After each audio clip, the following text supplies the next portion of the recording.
করতে হবে, নাইলে সংগ্রাম চলছে। বন্দে মাতরম, বন্দে মাতরম, বন্দে মাতরম। বিজেপি হটাও, বিজেপি হটাও, বিজেপি হটাও। বন্দে মাতরম, বন্দে মাতরম, বন্দে মাতরম। গতকাল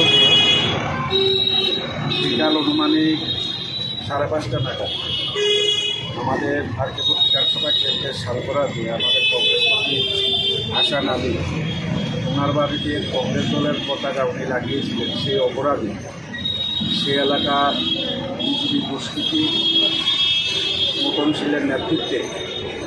শীলের নেতৃত্বে প্রায় 30-40 জন সংঘবদ্ধভাবে সেখানে আমাদের কংগ্রেস কর্মী হাসান আলীর উপর সেখানে দা লাঠি রড নিয়ে আক্রমণ করে ওনাকে বাঁচানোর জন্য যখন ওনার স্ত্রী সেখানে আসেন ফিরুজা বেগম, ওনার একটু প্রচণ্ডভাবে সেখানে রড দিয়ে সেখানে আঘাত করা হয়েছে মাথাতে, পায়ে ওনার মাথা ফেটে গেছে।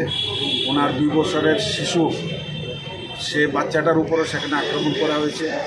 হাসান আলীর ভাবি যখন ওনাকে রক্ষা করার জন্য এসেছিলেন, ভাবির উপরও সেখানে আক্রমণ করা হয়েছে, ভাগিনার উপর, অর্থাৎ বাড়িঘরে যারা ছিল প্রত্যেকের উপর সেখানে আক্রমণ করে ওনার বাড়িঘর ভাঙচুর করা হয়েছে।